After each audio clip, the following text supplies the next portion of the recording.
In the heart of the Arabian desert, beneath the golden glow of the sun, a child was born into wealth beyond imagination. His name was Osama bin Muhammad bin Awad bin Laden, the 17th son of a man who built cities for kings, a man whose empire rose from the dust of Yemen to the palaces of Saudi Arabia. His father, Mohammed bin Laden, was more than a businessman. He was a legend, a builder of dreams. Palaces, mosques, and monuments bore his name. His fortune could buy anything, but his legacy would soon give the world a man who could not be bought. Osama grew up in a world of opulence. His family's homes shimmered with marble and gold. Servants, tutors, luxury cars, everything a child could want was at his fingertips. Yet there was something quiet about him, something distant. While his brothers played in the sun, Osama would sit alone, flipping through the pages of the Quran. His eyes carried questions far deeper than his years. Those who knew him as a child often said he seemed older than his age. Serious, calm, and detached from the noise around him. His mother, Alia Ghanem, a Syrian woman with gentle strength, was proud of her son but worried for him. Osama was her only child. She saw a certain sadness in him, a kind of loneliness that no amount of wealth could erase. His father was a man constantly traveling, managing construction projects across the kingdom. His absence left a void in Osama's young heart, a void that would later be filled not by family, but by faith. When Osama was just 10 years old, tragedy struck. His father's private plane crashed into the mountains of Asir. The great builder of Saudi Arabia was gone in an instant. The news shattered the bin Laden family. For Osama, it was more than the loss of a father. It was the loss of guidance, direction, and identity. He wept bitterly, not just for the man who raised him, but for the life that suddenly felt empty. As the years passed, the world around him began to change. Saudi Arabia was becoming rich. Oil had turned the desert into an empire. But with riches came something else, Western influence. American movies, foreign products, music, and culture flooded the kingdom. For many, it was progress. For Osama, it was decay. He saw faith fading beneath the glow of neon lights, and it filled him with quiet anger. At school, he was known for his discipline, his silence, and his strict devotion. He attended Al-Thagr Model School in Jeddah, where religious studies dominated his interests. Teachers remembered him as a boy who never joked, who spent hours reading scripture and history. He dreamed of a purer world, a world ruled not by greed but by God. By the time he entered university, Osama had already developed a strong, uncompromising view of Islam. He followed preachers who spoke against corruption, westernization, and moral decay. Their words became the echo of his thoughts. Then came 1979, the year that would change everything. The Iranian Revolution shook the Muslim world. The Soviet Union invaded Afghanistan. The images of Afghan villages burning, of children dying under bombs, reached Osama like a call from God. He was 22 years old, wealthy, restless, and searching for purpose. In that moment, he believed he had found it. He began donating money, organizing aid, and sending supplies to the Afghan resistance. But it wasn't enough. The young man of luxury wanted to feel the dust of battle, to fight for what he believed was the defense of Islam itself. Against the wishes of his family, Osama traveled to Peshawar, Pakistan, the gateway to the Afghan war. There he met scholars, fighters, and visionaries who would shape his destiny. One of them was Abdullah Azzam, a Palestinian cleric whose words could ignite hearts like fire. Jihad, Azzam told him, is not just a duty, it is life itself. Under Azzam's influence, Osama helped establish Maktab al-Khidamat, the Services Bureau, a network to recruit and fund volunteers for Afghanistan's jihad. Fighters came from across the Arab world. They called themselves the Mujahideen, the warriors of faith. Osama poured his inheritance into the cause. He built camps, dug tunnels, transported weapons, and provided food for thousands. But soon, charity was not enough. He wanted to fight. He entered the mountains of Afghanistan, where Soviet helicopters ruled the skies, and death waited behind every ridge. Those who fought beside him remembered his calmness under fire. He slept on the bare ground, refused special treatment, and shared every meal with his men. His wealth meant nothing there. What mattered was faith, courage, and endurance. They began to call him Sheikh Osama, a title of respect not for his money, but for his humility and conviction. When the Soviet Union finally withdrew in 1989, The fighters celebrated as heroes. To Osama, it was more than victory. It was proof. Proof that faith could defeat a superpower, that God's will, when followed with sincerity, could move mountains. But inside him, something had changed. He began to believe that this victory was not the end of jihad. It was the beginning. Returning to Saudi Arabia, Osama expected to be welcomed as a hero. Instead, he found indifference. The royal family praised the Americans for helping the Afghans, not the Arabs who had fought and died. The kingdom was now entangled with the West, its security tied to the United States. To Osama, it was betrayal. He spoke openly against foreign influence, criticizing the royal family for allowing infidels on sacred soil. His words spread quickly, echoing through mosques and streets. The government tried to silence him, but his voice had found an audience. Young men who saw in him what he saw in himself, a defender of faith against corruption. When Iraq invaded Kuwait in 1990, Osama offered to raise an army of mujahideen to defend Saudi Arabia. But the monarchy chose another path, inviting American troops to station on Saudi land. For Osama, it was the ultimate humiliation. He saw it as an invasion of the holy places, a desecration of what he believed was the heart of Islam. From that moment, he turned completely against the rulers he once served. By 1991, his defiance became too dangerous. Under pressure, the Saudi government revoked his citizenship. Exiled and watched, Osama left the land of his birth.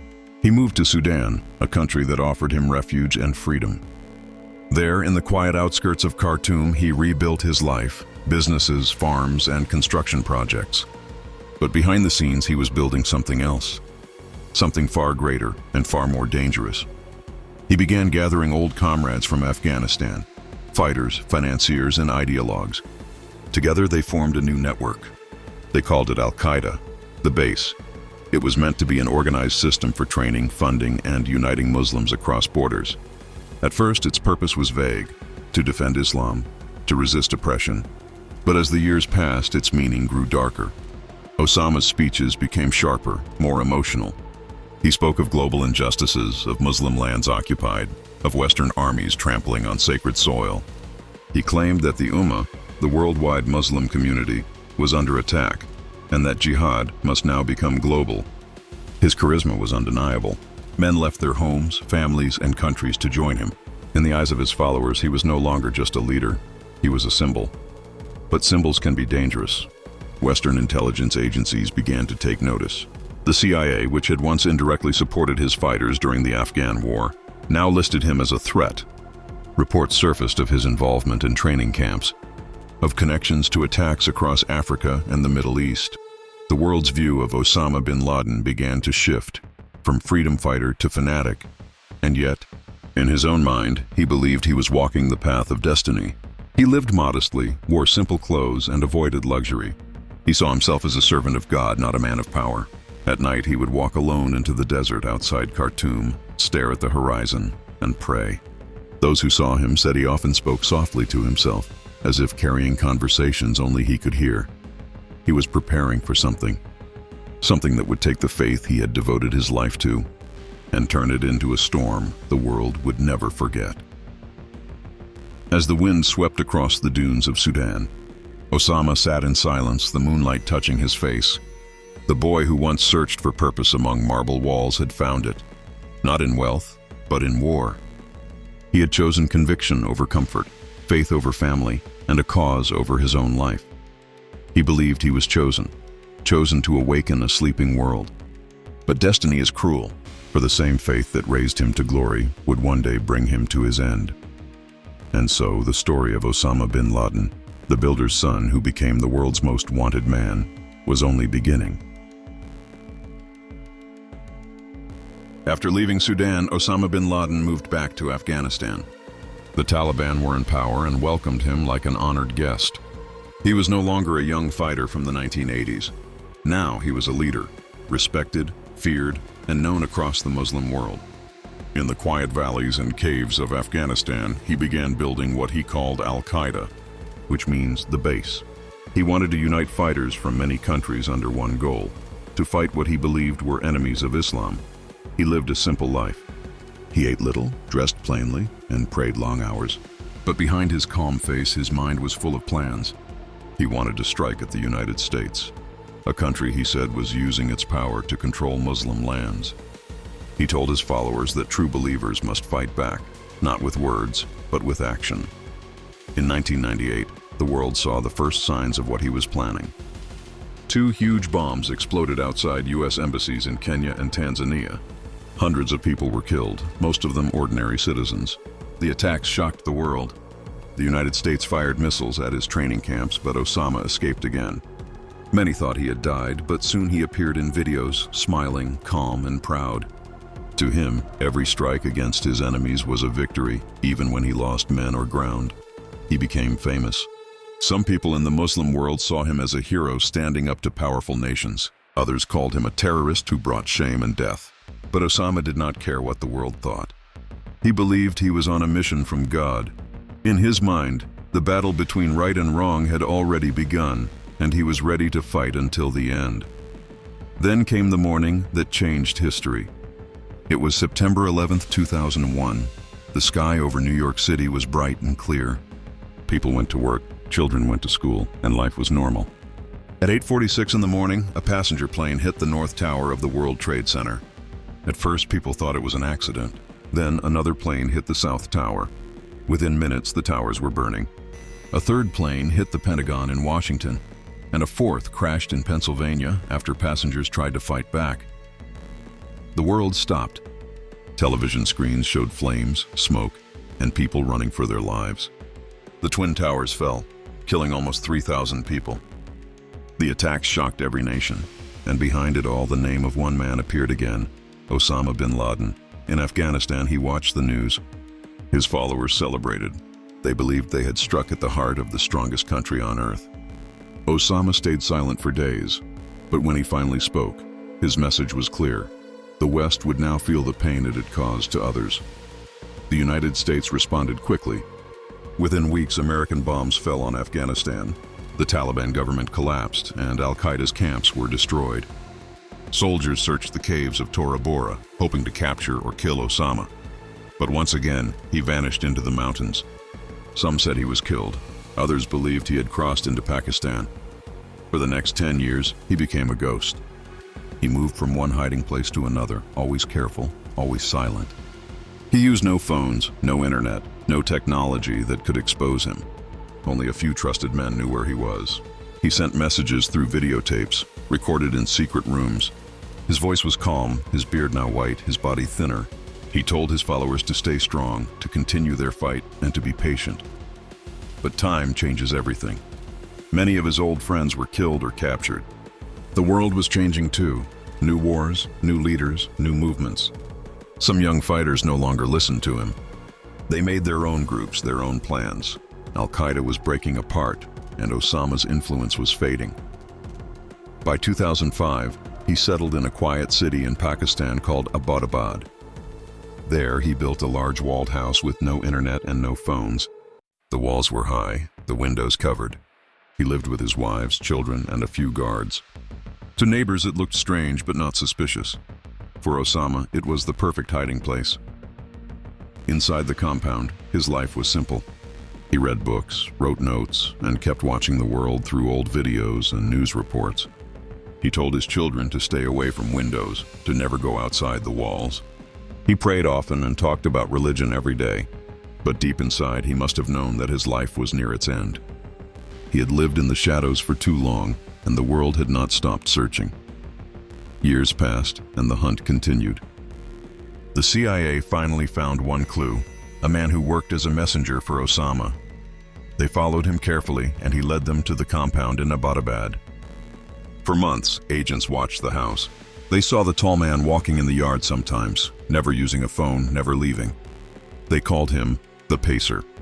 Slowly, they began to believe it was Osama bin Laden himself. On May 1st, 2011, the decision was made.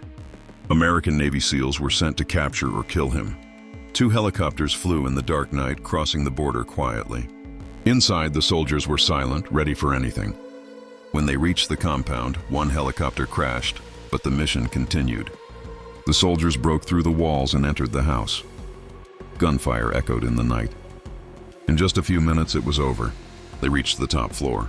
Osama was there, with one of his wives. She tried to protect him, but the soldiers fired. 2 bullets ended the life of the man who had once shaken the world. The soldiers took his body, his computers, and documents, and flew away into the darkness. When the news broke, the world reacted with shock. People celebrated in the streets of America. The US President Barack Obama went on television and said, "Justice has been done." Around the world, reactions were mixed. Some were relieved, some questioned the war, and some of his followers refused to believe he was dead. Osama bin Laden's body was buried at sea so that no place could become his grave or symbol. His life ended not in a palace or on a battlefield, but in a quiet house surrounded by walls, far from the desert where he once dreamed of glory.